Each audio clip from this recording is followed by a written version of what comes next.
నమస్తే మిత్రులారా, నేను మీ శ్రీనివాస్ చౌహాన్ అడ్వకేట్. మిత్రులారా, న్యాయస్థానంలో మనీ రికవరీ కేసు అప్పు వసూలు కోసము మనము కేసు ఫైల్ చేస్తే వడ్డీ వసూలవుతుందా, వసూలైతే ఏ పద్ధతిలో వసూలవుతుంది? సో మిత్రులారా, మన దేశంలో సివిల్ వివాదాల పరిష్కారాల కోసం సిపిసి, సివిల్ ప్రొసీజర్ కోడ్ అనే చట్టం బ్రిటిష్ కాలం నుంచి అమల్లోకి వచ్చింది. ఈ చట్టం ప్రకారంగా న్యాయస్థానము సివిల్ వివాదాల పరిష్కారాలను ప్రొసీడింగ్ చేస్తుంది. ఈ చట్టంలో మనకు సెక్షన్లు ఉంటాయి, అలాగే ఆర్డర్లు ఉంటాయి.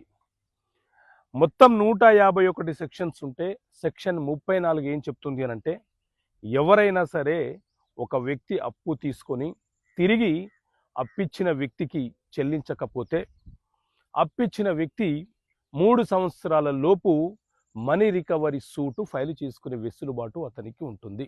అయితే అతను మనీ రికవరీ సూటు ఫైల్ చేసిన తర్వాత అతనికి అసలుతో పాటు వడ్డీ ఏ పద్ధతిలో చెల్లించడం జరుగుతుంది అని అంటే, ప్రామిసరీ నోటు రాసిన తేదీ నుంచి కేసు ఫైలు చేసిన తేదీలోపు ఎంత కాలం అయితే ఉందో ఆ కాలానికి ఒక రకమైనటువంటి వడ్డీ శాతంతో వడ్డీ చెల్లించమని, అలాగే కేసు ఫైలు చేసిన రోజు నుంచి తీర్పు వచ్చేంత వరకు ఒక రకమైనటువంటి వడ్డీ, తీర్పు వచ్చినప్పటి నుంచి అమలు పరిచేంత వరకు కూడా మరో రకమైనటువంటి వడ్డీ శాతాన్ని విధిస్తూ న్యాయస్థానము తీర్పులు ఇచ్చే అవకాశం ఉంటుందని ఈ సెక్షన్ 34 ఆఫ్ సిపిసి చాలా స్పష్టంగా వివరణ ఇస్తుంది.